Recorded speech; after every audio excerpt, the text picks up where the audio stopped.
ఆదివాసీ గిరిజన సోదరులందరికీ సమ్మక్క సారలమ్మ జాతర శుభాకాంక్షలు. మిత్రులారా, ఈనాడు సమ్మక్క సారలమ్మ పాదాల సాక్షిగా తెలంగాణ రాష్ట్ర ప్రభుత్వం అంతా తరలి వచ్చి ఇక్కడి నుండే రాష్ట్ర ప్రభుత్వం తీసుకోవాల్సిన నిర్ణయాలను,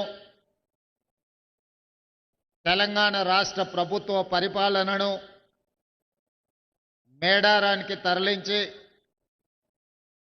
ఈ కార్యక్రమంలో నాతో పాటు విచ్చేసిన ఉప ముఖ్యమంత్రి వర్యులు బట్టి విక్రమార్క గారు, సహచర మంత్రివర్గ సభ్యులు, పార్లమెంట్ సభ్యులు, శాసనమండలి సభ్యులు, శాసనసభ్యులు, వివిధ కార్పొరేషన్లకు సంబంధించిన చైర్మన్లు, ప్రభుత్వ ఉన్నతాధికారులు, వేలాది మంది సమ్మక్క సారలమ్మ భక్తులందరూ విచ్చేసి ఈ కార్యక్రమాన్ని విజయవంతం చేసినందుకు మనస్ఫూర్తిగా ధన్యవాదాలు తెలియజేస్తున్నా. మరీ ముఖ్యంగా ఉమ్మడి ఆంధ్రప్రదేశ్లో కానీ తెలంగాణ రాష్ట్రంలో కానీ మంత్రివర్గం హైదరాబాదు నగరాన్ని దాటి బయట ఎక్కడ సమావేశం ఏర్పాటు చేసుకున్న సందర్భం లేదు. కానీ ఈనాడు ఒక్క మాట సమ్మక్క సారలమ్మ చెంతన మంత్రివర్గ సమావేశం ఏర్పాటు చేద్దామంటే 100% మంత్రివర్గ సహచరులందరూ బాగుంటుంది, బ్రహ్మాండంగా ఉంటుంది, మనం అక్కడికి వెళ్ళి మంత్రివర్గ సమావేశాన్ని ఏర్పాటు చేద్దామని అందరూ ముందుకు వచ్చి సహకరించినందుకు సహచర మంత్రివర్గ సభ్యులందరికీ మనస్ఫూర్తిగా ధన్యవాదాలు తెలియజేస్తున్నా. మిత్రులారా, ధీరత్వమే దైవత్వంగా మారిన చారిత్రాత్మక సత్యం మేడారం మహోత్సవం. ఆనాడు గుడి లేని తల్లులను గుండె నిండా కొలుసుకునే తెలంగాణ అతిపెద్ద గిరిజన జాతర మేడారం జాతర. ఈ జాతరకు ఈ సమ్మక్క సారలమ్మ దేవతలకు మానవులుగా పుట్టి తాము నమ్మిన జనాని కోసం ఆనాడు కాకతీయుల మీదనే కత్తి దూసిన వీర వనితలు సమ్మక్క సారలమ్మలు.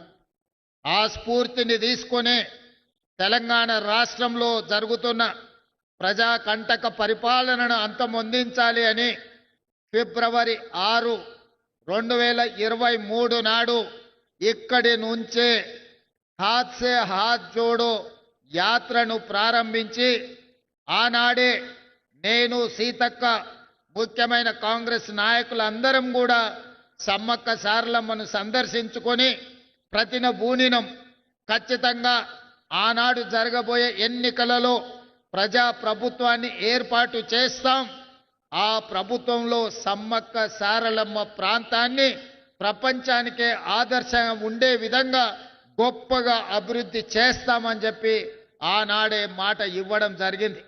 ఇచ్చిన మాట ప్రకారం 3 సంవత్సరాలు పూర్తి కాకముందే సమ్మక్క సారలమ్మ ప్రాంతాన్ని ప్రపంచ పుణ్యక్షేత్రంగా ఉత్తరాదిలో కుంభమేళ ఉంటే దక్షిణాదిలో సమ్మక్క సారలమ్మ కుంభమేళాను నిర్వహించి ఈ దేశంలోనే కాదు ప్రపంచం నలుమూలల నుంచి ఆదివాసీలు, గిరిజనులే కాదు గిరిజనేతరులను ప్రతి వాళ్ళను ఇక్కడికి రప్పించే విధంగా ఒక అద్భుతమైన చారిత్రాత్మక కట్టడాలను కట్టాలని దానికి సంబంధించిన నిధులను ఎప్పటికప్పుడు విడుదల చేస్తూ ఈ అభివృద్ధికి మంత్రివర్గ సహచరులు సహకరించారు.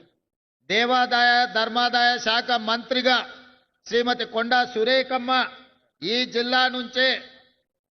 జిల్లా నుంచే ఉమ్మడి వరంగల్ జిల్లా నుంచే ప్రాతినిధ్యం వహించడము, అదేవిధంగా ములుగు శాసనసభ నియోజకవర్గం నుంచి మా సోదరిమణి, మా ఇంటి ఆడబిడ్డ సీతక్క ప్రాతినిధ్యం వహించడము,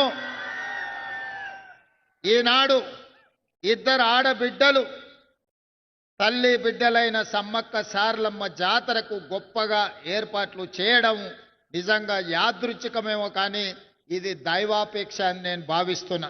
2 ఆడబిడ్డల నేతృత్వంలో ఈ జాతరకు అద్భుతమైన ఏర్పాట్లు చేసే అవకాశం దేవుడు నాకు, మా సోదరిమణులకు ఇచ్చిండ్రు. ఇది అరుదైన సందర్భము, ఇది ఒక అద్భుతమైన సన్నివేశం. అదే విధంగా ఈ కార్యక్రమాన్ని ఇక్కడికే వచ్చి ఆర్కిటెక్ట్స్ తోని ఇతర ఇంజనీరింగ్ నిపుణులతో మాట్లాడినప్పుడు 100 రోజుల్లో పూర్తి చేయాలి అని అంటే అందరూ ఆశ్చర్యపోయిండ్రు. ఆ రోజు వరంగల్ జిల్లా ఇన్ఛార్జ్ మంత్రి శ్రీనివాసరెడ్డి గారికి నేను ఒక మాట చెప్పిన, ఏది ఏమైనా 600 అక్కడి సూర్యుడు ఇక్కడ ఉదయించిన జనవరి 28 తారీఖు జాతర ప్రారంభమయ్యే లోపల ఇక్కడ పనులు పూర్తి చెయ్యాలి. నువ్వు ఏమి చేస్తావో నాకు తెలియదు, అది మీదే బాధ్యత అని పొంగులేటి శ్రీనివాసరెడ్డి గారికి బాధ్యత అప్పచెప్పిన. ఇక ఆ రోజు నుంచి వారు వెనుదిరిగి చూడలే. ఎంతో మందికి నిష్ఠూర్కమైనా కూడా ఈయనే కూర్చొని ప్రతి సందర్భంలో ఈ పనులను పర్యవేక్షించుకుంటూ ముందుకు తీసుకెళ్ళారు. వారితో పాటు ఆర్థిక మంత్రి గారు కూడా మిగతా సందర్భాలలో వారు కొంచెము ఖజానాకు గట్టిగా ఇట్లా పిడికిట్లో పట్టుకుంటారు. ఈ విషయంలో మాత్రం అడిగిన వెంటనే ఎంత కావాలంటే అంత, అవసరమైతే ఇంకేమైనా కావాలన్నా తీసుకోండి, ఎట్టి పరిస్థితుల్లో జనవరి 28 తారీఖు లోపల అన్ని పనులను పూర్తి చెయ్యాలని పెద్ద మనసుతోని ఖజానాలో నుంచి నిధులిచ్చి ఈరోజు ఈ అద్భుతమైన సన్నివేశానికి సహకరించినందుకు వారికి కూడా నేను ప్రత్యేకమైన కృతజ్ఞతలు తెలియజేస్తున్నా. మిత్రులారా, ప్రతి మనిషి 50 ఏళ్ళలో 60 ఏళ్ళలో 100 ఏళ్ళలో జీవిస్తాడు. కానీ అతను మరణించిన రోజు అతని కుటుంబ సభ్యులు కానీ అతనికి తెలిసిన వాళ్ళు కానీ అతను జీవిత కాలంలో ఏమైనా ప్రజలకు ఉపయోగపడే పని చేసిండా అని వెనుదిరిగి చూసుకుంటే చాలామంది జీవితాలలో శూన్యం కనిపిస్తుంది. కానీ నాకు ఒకవేళ ఏ రోజైనా మరణం అంటూ వస్తే ఆ రోజు వెనక్కి తిరిగి చూసుకున్నప్పుడు సమ్మక్క సారలమ్మ జాతరకు అద్భుతమైన ఏర్పాట్లు చేసి గిరిజనులకే కాదు గిరిజనేతర సోదరులకు కూడా ఒక మంచి పుణ్యక్షేత్రాన్ని అందించిన అనే సంతృప్తి మిగులుతుంది. ఇది అరుదైన అవకాశం. 800 సంవత్సరాల చరిత్ర కలిగిన సమ్మక్క సారలమ్మలు కాకతీయులపై పౌరుషాన్ని ప్రదర్శించి కాకతీయుల మీదనే కత్తి దూసిన ఆడబిడ్డలకు గొప్పగా ఈ ఏర్పాట్లు చేయడము నాకు జీవితకాలం గుర్తుండిపోయే సందర్భం. అందుకే ఈనాడు మొత్తం మంత్రివర్గాన్ని రాష్ట్ర ప్రభుత్వాన్ని ఇక్కడికి తీసుకొచ్చి సమ్మక్క సారలమ్మ సన్నిధిలో 2023 ఫిబ్రవరి 6 తారీఖు నాడు ఏ మొక్కైతే మొక్కినమో ఈనాడు ఆ మొక్కును చెల్లించుకున్నాము. ఈ సంతృప్తి జీవితకాలం గుర్తుంటుంది. ఖచ్చితంగా ఇక్కడ ఒక తిరుపతి స్థాయిలో ఒక కుంభమేళ స్థాయిలో భక్తులు నిరంతరం ఇక్కడికి వస్తూనే ఉంటారు. వాళ్ళకు కావలసిన ఏర్పాట్లన్నిటిని కూడా ఈరోజు అభివృద్ధి చేస్తాం. జంపన్న వాగు అభివృద్ధే కాదు, ఈ ప్రాంతంలో పుణ్యక్షేత్రాన్ని దర్శించుకోవడానికి వచ్చే వాళ్లకు అన్ని రకమైన వసతులను ఈరోజు మనం చేసుకోదలుచుకున్నాం. అదేవిధంగా రామప్ప నుండి లక్కవరం వరకు పైప్ లైన్తో జంపన్న వాగులో నిరంతరం నీళ్లు ఇస్తాం.